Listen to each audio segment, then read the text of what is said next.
côté russe, côté mongol, on est en règle. Donc nous voici sur le territoire de la Mongolie. Et voilà. Il est 19h30, ça fait déjà 12 heures qu'on est dans le bus, comme vous pouvez le voir. C'est la nuit. La nuit tombe, on n'est toujours pas arrivé. À midi, on n'a pas mangé grand chose, donc on est un peu mort de faim. Heureusement, on a trouvé de quoi acheter un peu de coca et des sneakers pour pas crever la dalle. Mais voilà, c'est un peu le trajet de la mort. Les routes sont en terre. Il n'y a pas de goudron en fait. Il n'y a pas de goudron, on roule à 30 à l'heure, on est brinque-ballé dans tous les sens, mais bon, j'imagine que ça fait partie du voyage. Nous voilà arrivés à Ulaanbaatar après 15 heures de bus. On a retrouvé notre Nicolas. Et ouais, donc on est bien content. Et en plus, il a une petite surprise pour nous. Il nous a ramené plein de fromage et du chocolat.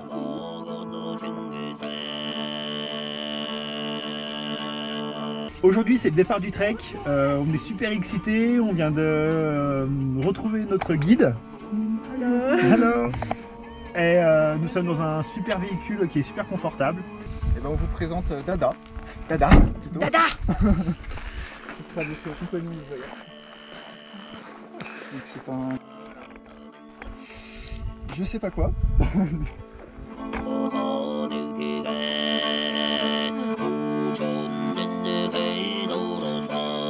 Donc là on est à Bar Hatling Cholo, ça veut dire la vallée des petites pierres. Et c'est juste super beau.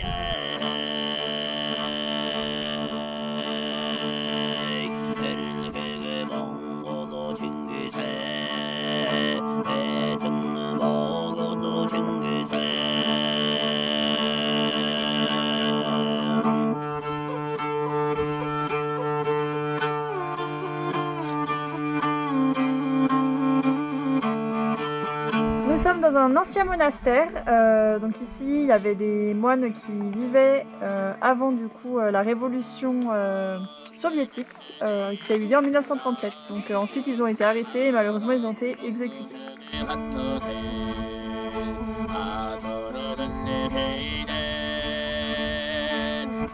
Donc là on vient d'arriver à un endroit où il y a une source qui, soi-disant la règle, nous permettrait d'avoir une meilleure vue si on s'en met dans les yeux. Ok, vas-y, fais-le Marianne. Je suis pas sûre que ça soit top pour les yeux. Hein. Thank you. Little water for my head. Eyes. Eyes. Pour mes yeux. Là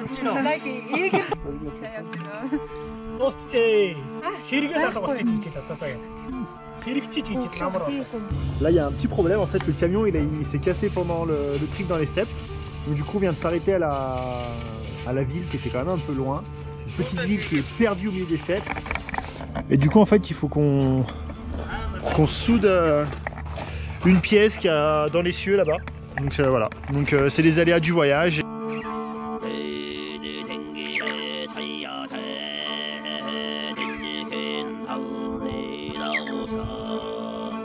Alors ici on est dans un endroit qui s'appelle les White Mountains et c'est juste très beau. On vous montre.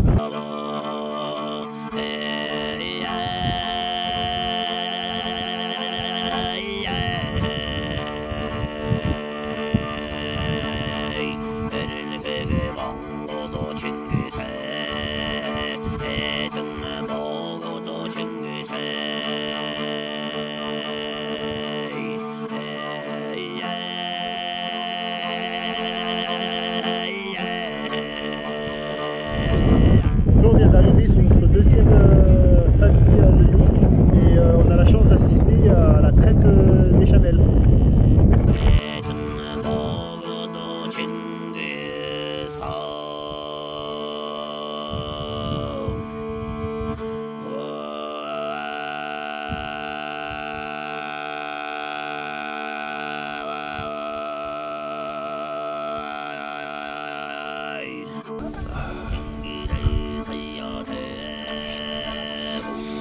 Voilà notre maison. C'est très simple.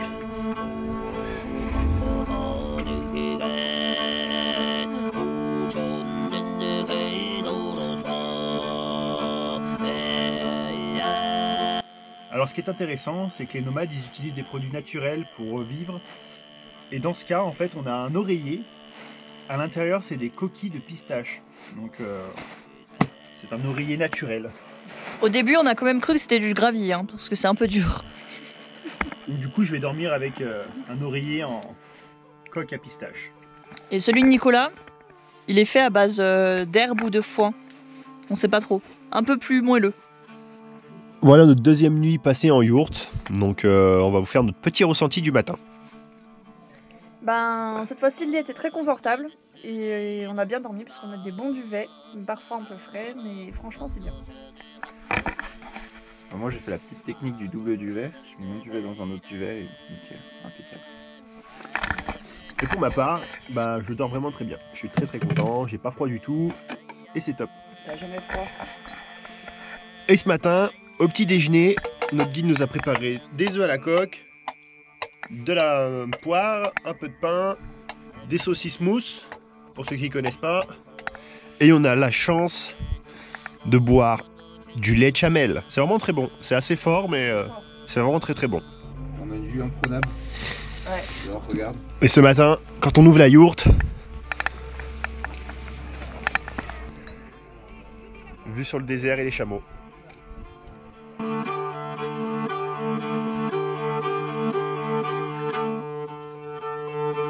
On vient de se prendre une sacrée douche, on est trop content et on en a profité pour laver nos affaires. Étendage de Dadar. Ici, on est au parc national Gobi Gurvan Sechan, si je le prononce bien. Et donc, ce sont les montagnes les plus arides au monde. Et ça fait partie des montagnes de l'Altaï, donc qui s'arrêtent à cet endroit-là. Donc, il y a beaucoup d'animaux sauvages, on en a déjà vu certains. Et c'est également très beau.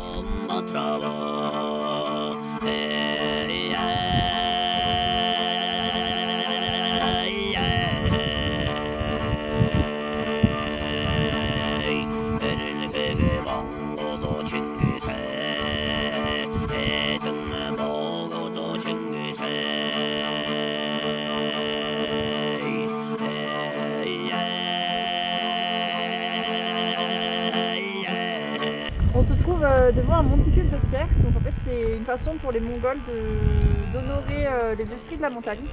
Et du coup ils mettent par exemple dedans des ossements de leurs chevaux préférés.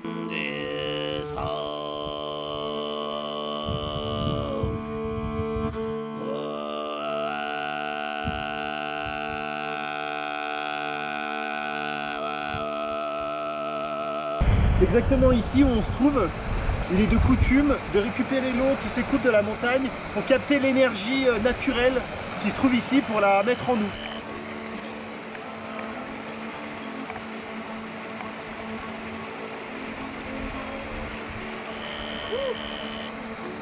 C'est très froid mais voilà.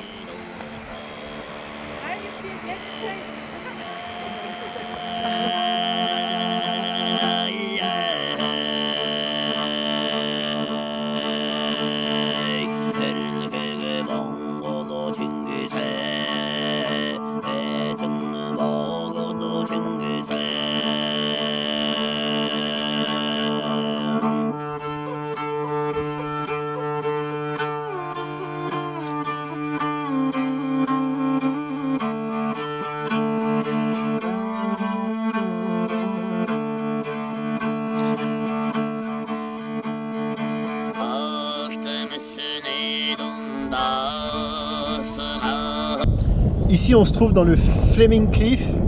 Donc en fait ici comme on peut voir, à l'époque c'était un lit d'océan géant. Ici on trouve plein d'ossements de dinosaures. Il faut savoir que la Mongolie c'est un des pays où il y a le plus d'ossements de dinosaures qui ont été retrouvés. Et on se trouve sur les falaises là. On a une super vue, on a un panorama immense.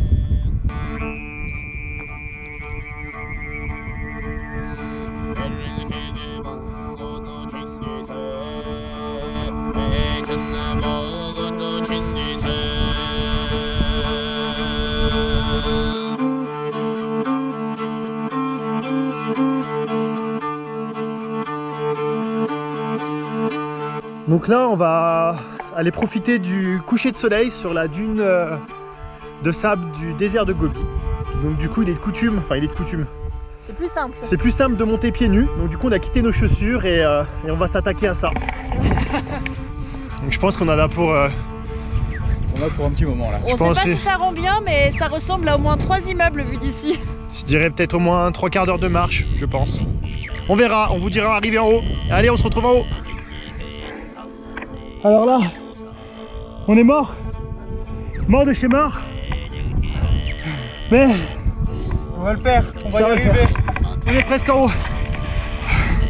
Enfin, presque en haut quoi. Après 3/4 d'heure de montée intense, voilà le résultat.